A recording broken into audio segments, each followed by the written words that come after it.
Online Channel mempersembahkan serial Pendekar Raja Wali Sakti, episode Mutiara dari Selatan, bagian 3. 2 hari Rangga terpaksa tinggal di dalam rumah besar ini, dan baru sekaranglah dapat mengetahui keadaan yang telah terjadi di desa Sintruk yang terletak di bagian utara kaki Gunung Sintruk. Desa ini memang telah dihancurkan oleh sekelompok orang yang menginginkan berdirinya sebuah kerajaan di daerah selatan ini. Seluruh penduduk desa telah diangkut dan dijadikan budak untuk bekerja paksa membangun daerah selatan. Dan perkampungan aneh yang dilihat Rangga kemarin, merupakan benteng pertahanan sekelompok orang itu. Bukan hanya desa Sintruk yang dihancurkan, tapi desa-desa lain pun mengalami nasib yang sama tanpa terkecuali. Mereka membunuh orang-orang jompo dan lemah, mengangkut yang masih muda dan kuat. Tidak peduli apakah itu laki-laki atau perempuan. Sedangkan anak-anak tidak dibutuhkan, sehingga dibantai habis semuanya. Darah pendekar Raja Wali Sakti mendidih tatkala mendengar semua penuturan Nyai Talut dan Kencana itu. Nyai Talut masih beruntung dapat meloloskan diri dari kekejaman orang-orang liar yang terlalu muluk keinginannya. Hanya saja, dia tetap bertahan di tanah kelahirannya sambil menunggu saat yang tepat untuk membalas semua kekejaman ini. Sebenarnya bukan aku saja yang berhasil lolos, dan masih ada beberapa lagi, termasuk suamiku yang kini entah berada di mana. Tutur Nyai Talut di suatu malam saat mereka berada di dalam kamar yang hanya satu-satunya bisa ditempati. Jumlah mereka hanya sedikit, tidak lebih dari 20 orang. Kenapa tidak dapat dilawan? Tanya Rangga. Terlalu tangguh, dan tubuh mereka besar-besar bagai raksasa. Bahkan juga kebal terhadap senjata apapun juga. Desa Sintruk ini juga mempunyai perguruan silat tapi semua muridnya, bahkan semua guru kami tewas di tangan mereka. Siapa saja yang mencoba melawan akan dibunuh tanpa ampun, ujar Nyai Talut, agak pelan suaranya. Mereka berasal dari mana? Tanya Rangga yang teringat akan Raden Segara, laki-laki berwajah cukup tampan dan bertubuh tinggi besar setengah raksasa itu. Tidak ada yang tahu mereka datang dari mana, dan tahu-tahu muncul dan menjarah harta kami semua. Mereka mendirikan sebuah perkampungan di sebelah utara hutan Nangkil. Bahkan juga membangun rumah-rumah bagai benteng pertahanan. Hah, kau pasti sudah melihatnya, dan benar. Memang agak aneh juga bentuknya, desah Rangga. Rangga menatap Kencana yang sejak tadi diam saja. Gadis itu hanya duduk di tepi pembaringan sambil memandang keluar melalui jendela yang terbuka. Udara malam yang cukup dingin berhembus kencang menerobos masuk. Kencana tampak cantik dengan baju biru muda yang agak ketat namun wajahnya masih terlihat murung, seolah-olah masih menyembunyikan sesuatu dalam dirinya. Sesuatu yang hanya diketahuinya sendiri. Sudah lama aku berusaha mencari bantuan untuk membebaskan seluruh penduduk desa Sintruk dari cengkraman mereka, tapi semua usahaku sia-sia saja. Kebanyakan yang kumintakan bantuan, mengharapkan imbalan yang sangat besar. Sedangkan aku sendiri tidak punya apa-apa lagi, Nyai Talut mengeluh. Rangga agak tersentak juga mendengar keluhan itu. Ingatannya langsung tertuju pada daun-daun lontar yang diterimanya secara aneh dalam beberapa hari ini. Kalimat-kalimat yang tertera di situlah yang membawanya sampai ke tempat ini. Rangga mengeluarkan lipatan-lipatan daun lontar dari balik sabuknya, kemudian menyerahkannya pada Nyai Talut. Wanita setengah baya itu memandang Rangga tidak mengerti. Terus terang, aku sampai ke sini karena mendapat petunjuk seseorang yang tidak jelas siapa orangnya. Dia mengirimkan daun-daun lontar ini padaku, jelas Rangga. Nyai Talut menerima daun-daun lontar itu, lalu membuka lipatannya satu persatu. Kencana menghampiri, dan ikut membaca setiap baris kalimat yang tertera pada daun lontar itu. Sesaat kedua wanita itu menatap Rangga setelah selesai membaca semua daun lontar itu. Nyai Talut menyerahkan kembali pada Rangga. Apakah Nyai yang mengirimkan semua ini? Tebak Rangga. Disimpannya kembali semua daun lontar itu dalam sabuknya di pinggang. Tidak. Sahut Nyai Talut keheranan. Aneh juga ya, Bu. Semua daun lontar itu ada tulisan Mutiara dari Selatan. Gumam Kencana seperti bicara kepada dirinya sendiri. Dugaanku, itu hanya sebuah kata samaran saja, kata Rangga. Itu bukan nama samaran, tapi sebuah julukan yang sangat terkenal di sini, sergah Nyai Talut. Oh. Rangga tidak bisa menyembunyikan keterkejutannya. Sudah terlalu lama tidak kudengar lagi namanya. Ya. Sejak orang-orang liar itu menjarah ke desa ini, Mutiara dari Selatan seperti menghilang begitu saja. Padahal aku pribadi mengharapkan kemunculannya untuk mengenyahkan mereka selamanya, ujar Nyai Talut agak pelan suaranya. Siapa Mutiara dari Selatan itu? Tanya Rangga. Belum sempat Nyai Talut menjawab, tiba-tiba mereka dikejutkan suara bergemuruh dari luar. Suara itu demikian jelas terdengar, dan menggetarkan seluruh isi kamar ini. Rangga langsung melompat ke jendela, begitu pula Nyai Talut dan Kencana mereka membeliak begitu melihat apa yang ada di luar dari jendela kamar ini. Sementara suara gemuruh itu semakin jelas terdengar. Hah? Apa maksudnya mereka datang ke sini? Dengus Nyai Talut setengah bergumam. Di luar sana memang terlihat 6 orang laki-laki bertubuh tinggi besar bagai raksasa.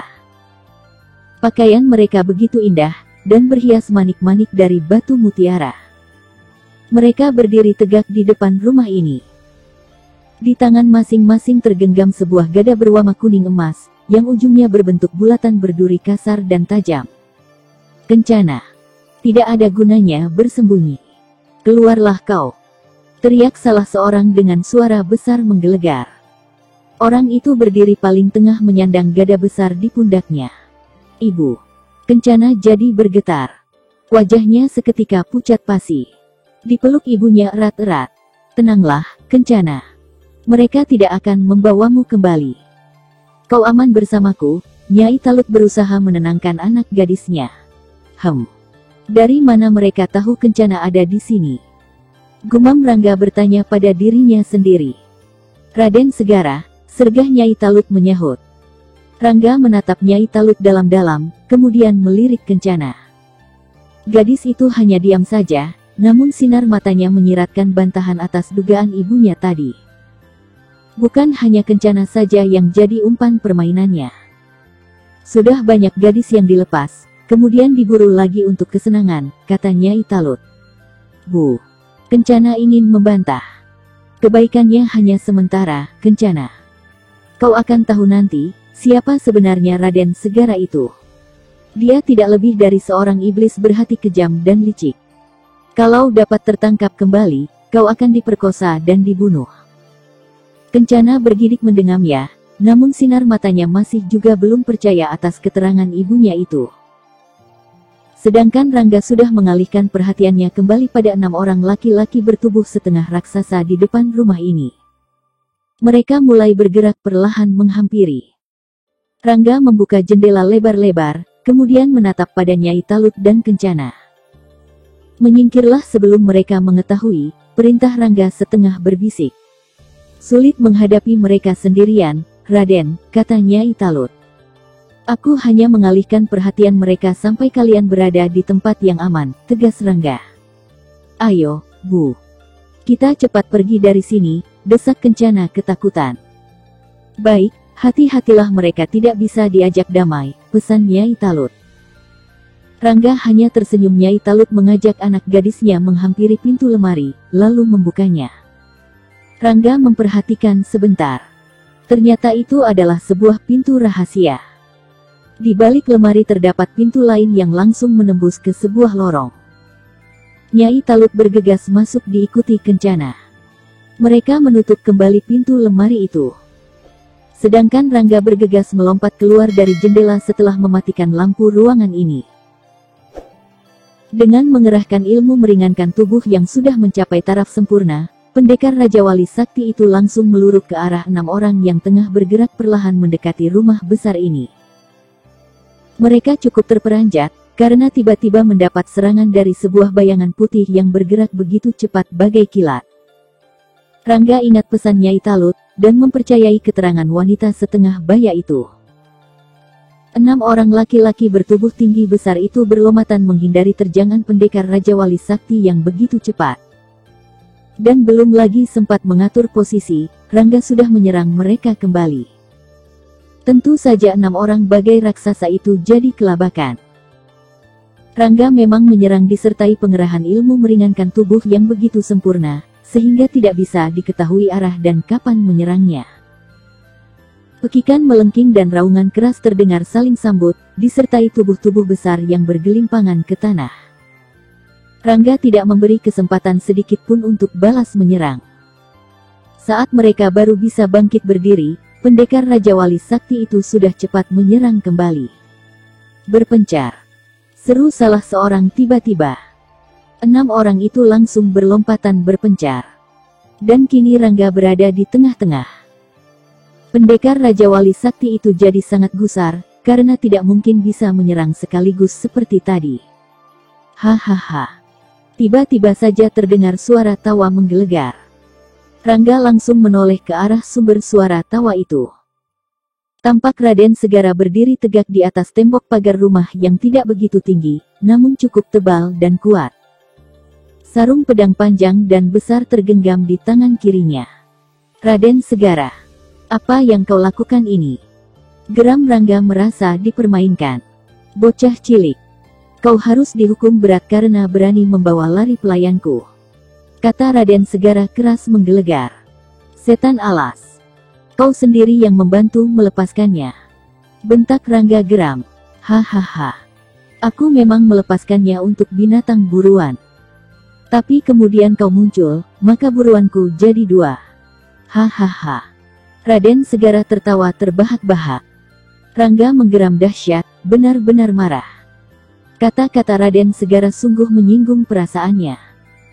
Tanpa membuang-buang waktu lagi, Rangga segera menggerakkan tangannya di depan dada. Dan seketika itu, Aji, Bayu Bajra, seni Rangga keras. Seketika itu juga tangannya menghentak ke arah Raden Segara. Dan bersamaan dengan itu, meluncur aliran angin deras yang begitu kuat dan dahsyat. Dorongan angin itu langsung menghantam tembok yang dipijak Raden Segara. Tembok itu langsung hancur berkeping-keping sehingga menimbulkan suara bergemuruh bagai terjadi gempa. Perkiraan Rangga, tubuh Raden Segara pasti hancur berkeping-keping. Tadi dilihatnya laki-laki bertubuh setengah raksasa itu tidak bergeming sedikit pun. Namun yang terjadi sungguh membuat pendekar Raja Wali Sakti membeliak tidak percaya. Setan, geram Rangga. Raden Segara masih tetap berdiri tegak di atas reruntuhan tembok batu itu. Bahkan malah tertawa terbahak-bahak dan bersikap meremehkan. Rangga segera menghimpun kembali ajiannya, dan cepat sekali dilontarkan kembali Aji, Bayu Bajra, dengan kekuatan penuh.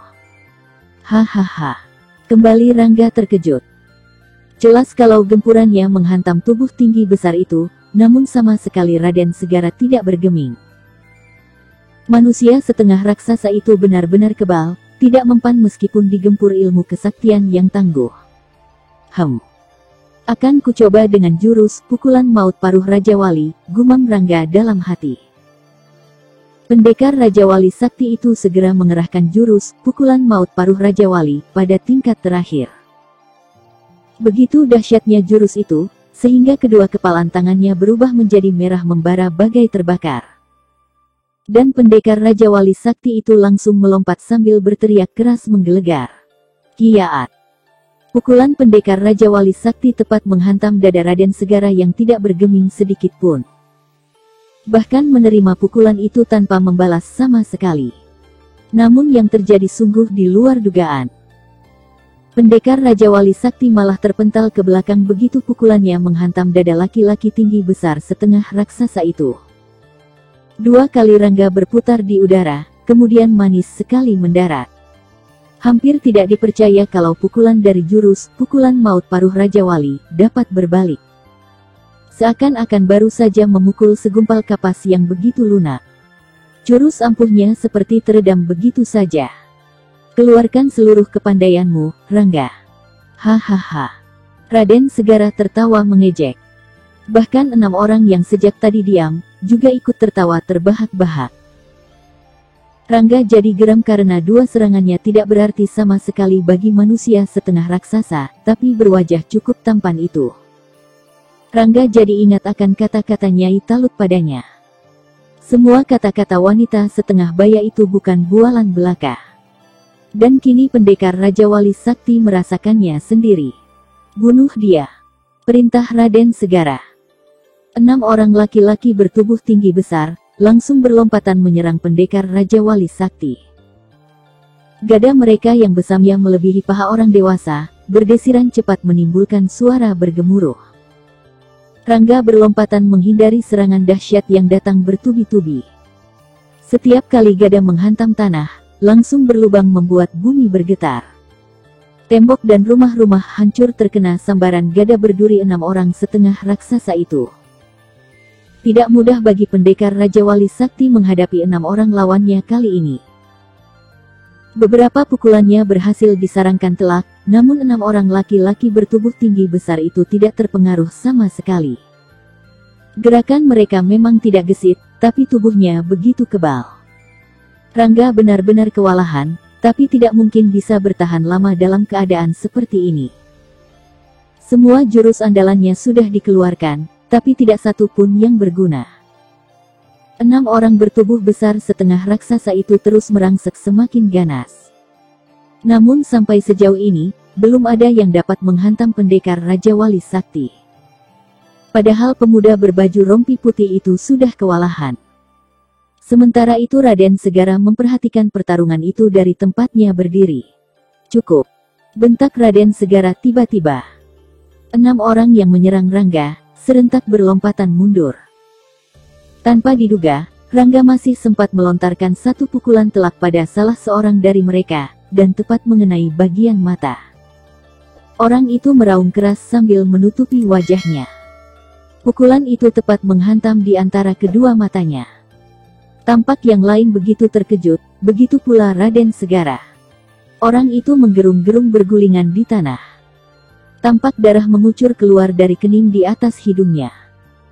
Rangga sendiri tidak mengerti, mengapa pukulannya kali ini membuat lawannya bergulingan dan mengucurkan darah. Padahal sudah tidak terhitung lagi pukulan dan tendangan bertenaga dalam penuh, berhasil disarangkan pada tubuh lawannya, tapi tidak ada satu pun yang berarti banyak. Dan ini, pukulan terakhirnya ini. Padahal tadi dilepaskan dengan pengerahan tenaga setengah, tapi malah berakibat di luar dugaan sama sekali.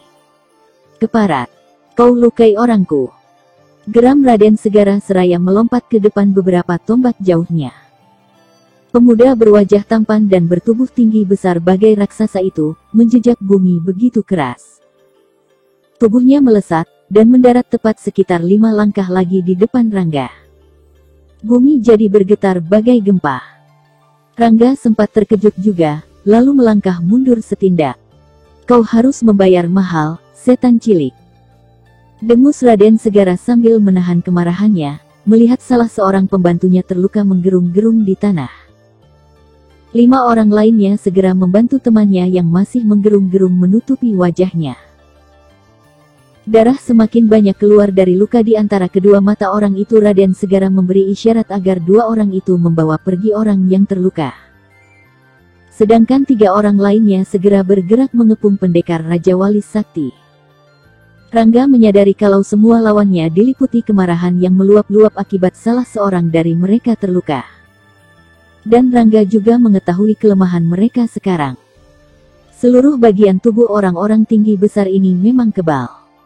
Tapi pada bagian di antara kedua mata jelas adalah kelemahan mereka. Rangga bergumam perlahan. Dipandanginya 4 orang yang sudah mengepungnya. Bunuh dia. Seru Raden Segara memberi perintah. Ya.